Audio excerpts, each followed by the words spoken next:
도반님들 반갑습니다. 오늘 새로운 또 하루를 열어갑니다. 수덕사에 가면은 만공탑이라고 있습니다.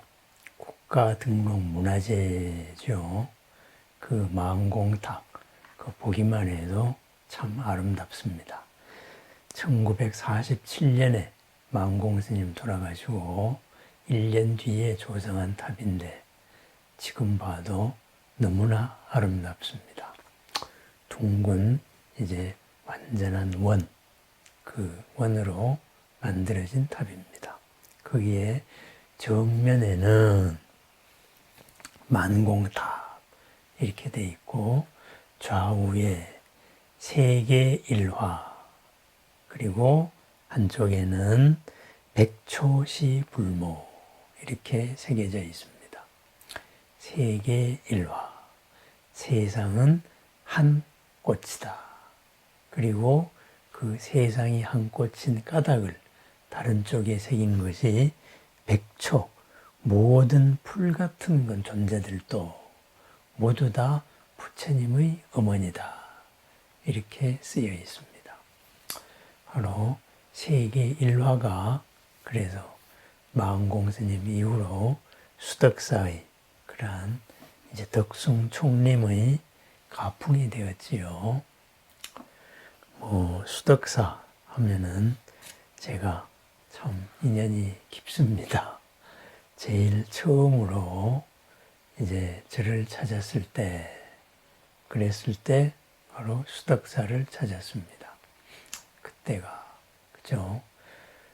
70년대 초반이니까 아직까지 전기도 들어오지 않았고, 법당에 켠 그 촛불이 왜 그렇게 밝았는지, 지금의 형광등보다 더 밝았던 것 같습니다. 거기에서 새벽 예불에 동참하면서 마음공스님의 그 향기를 느끼려고 노력했던 그런 시절도 있었습니다. 만공, 공이다, 비었다 이거죠. 비었는데 가득하다. 온 허공에 가득한 공, 그 공의 실상이 온 법계에 가득하다. 바로 만공스님의 법화죠. 경허스님이 만공스님의 오도를 인정을 하면서 내려준 이름입니다. 그 전까지의 본명은 월면이었죠. 달의 모습이다. 그랬습니다. 그래서 오늘은 이 세계 일화에 대해서 한번 살펴봅니다. 아울러 다음 시간에 만공스님의 이제 일대기에 대해서도 한번 행장에 대해서도 살펴봅니다. 세계일화라는 말은 만공스님에 의해서 유명해진 말이지만은 원래는 육조 해능선사를 이끄는 말입니다. 육조 해능선사의 그 비명에, 그죠? 당나라 때의 대시인 왕유가 바로 쓴 글에 이런 말이 있습니다.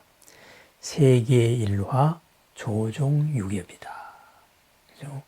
세상은 한 꽃인 이치. 그것이 바로 조사의 으뜸되는 가르침인데 그것이 6번째 잎사귀에서 만발하였다.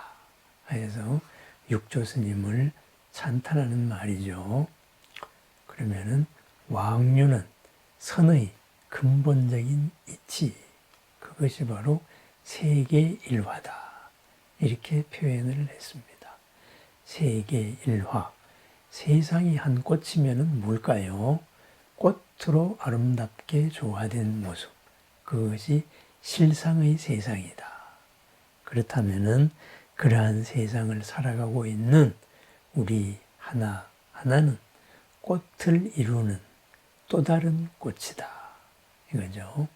가을에 온 산이, 단풍 든 산이 아름다운 이유는 멀리서 보면은 바로 불타는 것 같은 붉음 그대로지만 가까이서 보면은 그 이파리 하나하나 색깔이 같은 것이 하나도 없습니다. 다양하게 제각각 마음껏 피워낸 꽃, 그것으로 인해서 온 산이 하나의 꽃같이 아름다울 수 있다. 바로 그것이 우리가 선의 이치다. 이렇게 표현을 한 거죠. 그래서 세계 일화 조종유교, 그 세계 일화의 조사의 달마조사의 으뜸되는 가르침이 이 여섯 번째 잎사귀 육조 해능에게서 완전하게 피었다, 이런 뜻입니다. 그런데 이 세계 일화가 수덕사의 그죠? 덕숭총림의 이제 가풍이 된 데는 이런 일화가 있습니다. 만공스님이 이제 간월도에서 간월암을 짓고 중창을 했죠. 폐허가 된 것을. 참 아름다운 암자입니다. 서산에 있지요. 거기서 천일 기도를 발언했습니다. 그것이 1942년입니다. 그래서 그때 일제의 이제 억압 정책이 그 대동아 전쟁 중에 가장 혹독해 가던 시기였죠. 전부를 창시 개명하고 총동원령을 내리고, 그죠? 뭐 강제로 징집을 당해서도 가고, 또 징용을 당해서도 뭐 어려운 곳으로 가서 남양주까지, 저 남양의 남쪽 태평양까지 이끌려가서 혹독하게 우리들이 고생하고 있을 때입니다. 그러한 때 만공스님이 바로 독립을 발언하면서 또 세계 평화를 발언하면서 이 전쟁이 끝난 하나의 세상을 발언하면서 바로 천일기도에 들어갔습니다. 그래서 그 간월암에서 천일기도를 마치고 회양을 하고 3일째 되던 날 드디어 우리가 해방되었다. 천일기도의 회양으로 그런지 하여튼 시절 인연이 우리나라가 광복이 되었습니다. 빛을 되찾았습니다. 그 다음 날, 광복 다음 날 1945년 8월 16일이지요.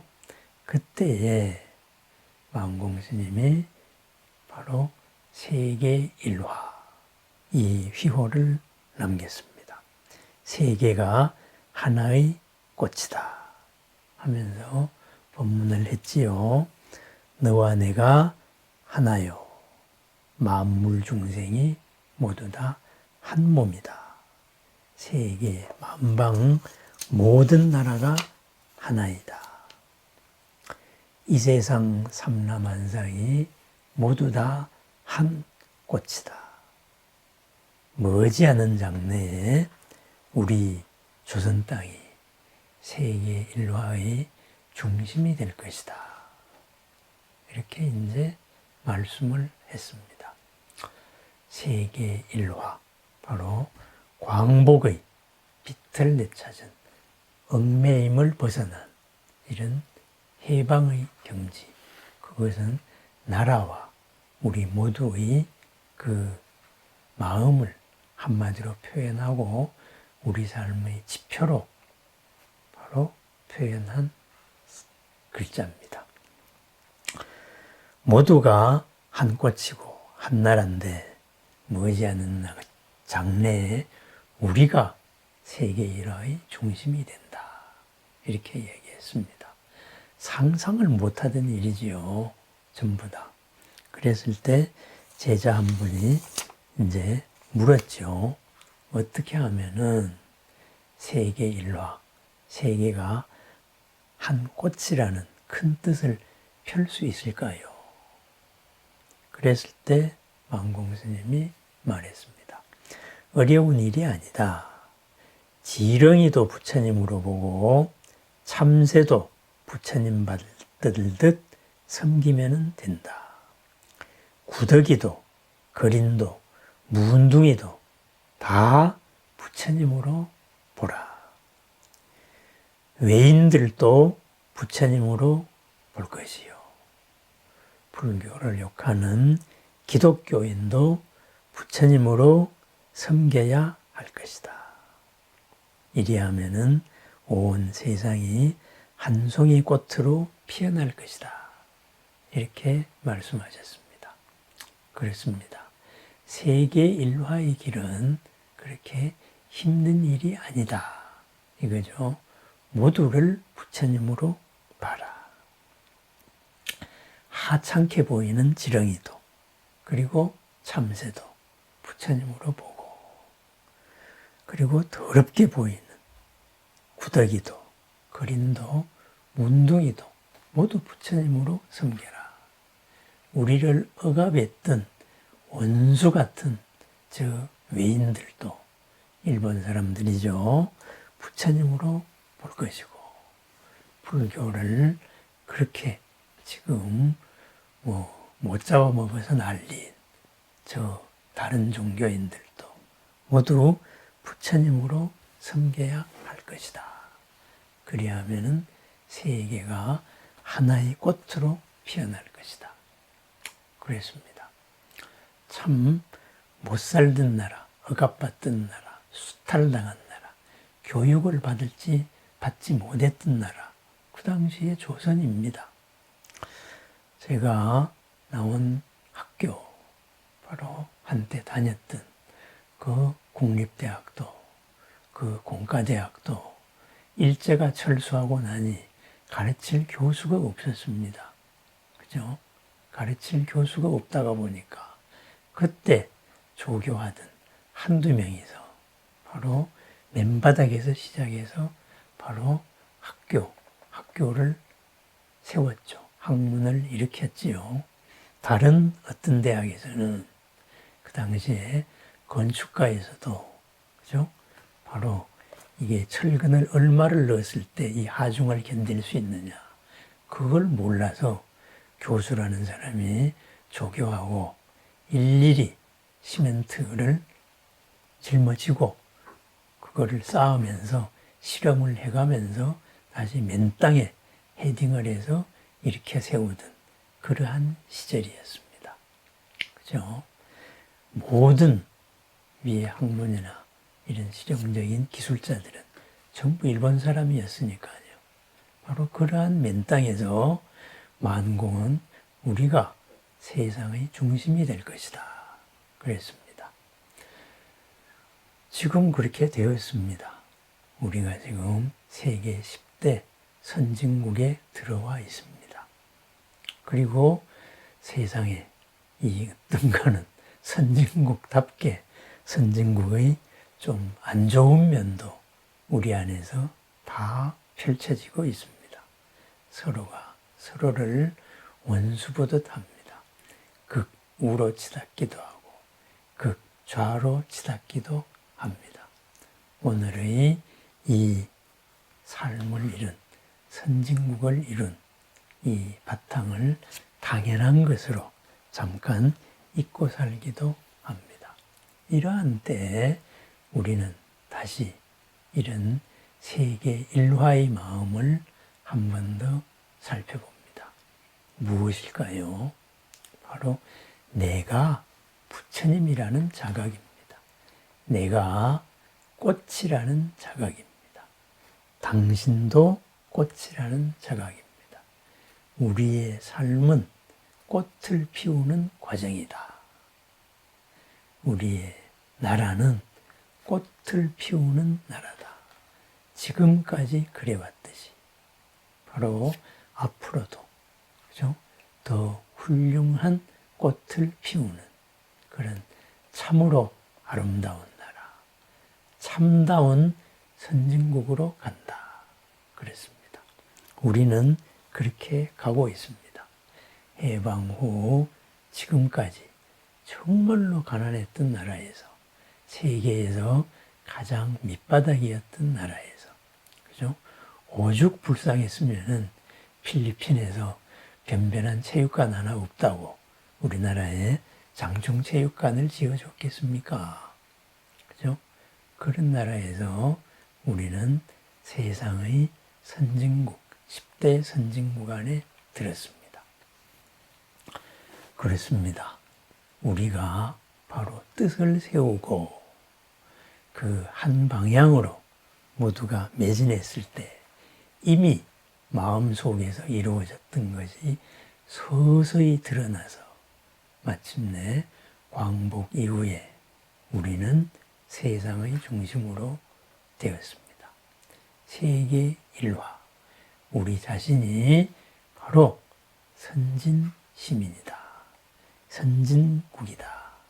이것을 믿었기 때문에, 믿고 일깨워 왔기 때문에 가능했던 일입니다. 그래서 오늘 많은 사람들이 의견들이 헷갈리고 나라가 지금 반쪽으로 서로 찢어지고 있습니다. 우리는 상대편을 지령이나 참새나 구더기나 거린이나 아니면은 몹쓸 병에 걸린 그런 사람들 취급을 하고 있지는 않은지요. 마은공 스님은 말합니다. 그분들이 바로 부처님이다. 그죠? 나를 억압하는, 지금까지 원수같이 나를 괴롭히고 수탈했던 저 일본 사람들도 바로, 그리고 나의 모든 생각을 부정하는 이러한 사람들도 다 부처보듯 한다. 왜냐? 내가 부처이기 때문이다. 부처의 길을 가로막고 있는 그 어리석음을 바로 연민을 합니다. 참 안타깝다. 그래서 우리는 넓은 마음으로 하나의 꽃을 피워갑니다. 온 세상이 한 송이 꽃으로 피어나는 것, 바로 어려운 일이 아니다. 바로 내가 부처님임을 확인하는, 내가 부처님임을 믿고 내가 부처님으로 살아가는 삶입니다. 갈등의 현장에서 나는 지금 부처님으로 살고 있는가? 중생으로 살고 있는가? 나를 부처님으로 본다면은 천상천하 유아독존의 자존감의 존재로 본다면은 상대방을 어떻게 볼 것인가? 마은공 스님의 세계 일화의 가르침을 다시 한번 떠올려 봅니다. 모두가 불가능하다고 생각했던 일제의 폐망, 바로 천일 기도 그 이후에 맞았습니다. 그렇습니다. 꾸준한 우리들의 기도, 아침마다의 정진이 나를 억압하고 나를 억누르고 있는, 나의 모든 지혜와 공덕을 가리고 있는 이 모든 번뇌의 억압을 해방시킬 것입니다. 세계 일화의 마음으로 모든 억압에서 풀려나는, 모든 억압으로부터 자유를 회복하는, 꽃으로서의 아름다움을 만발하는 오늘의 삶을 축원합니다. 세계 일화, 내가 활짝 핀 꽃이라는 자각에서부터 비롯합니다. 나를 꽃으로 볼 때 우리의 이 삶도 바로 활짝 피어야 될 더 큰 나의 꽃입니다. 활짝 핀 오늘, 세계 일화의 오늘을 축원합니다. 감사합니다.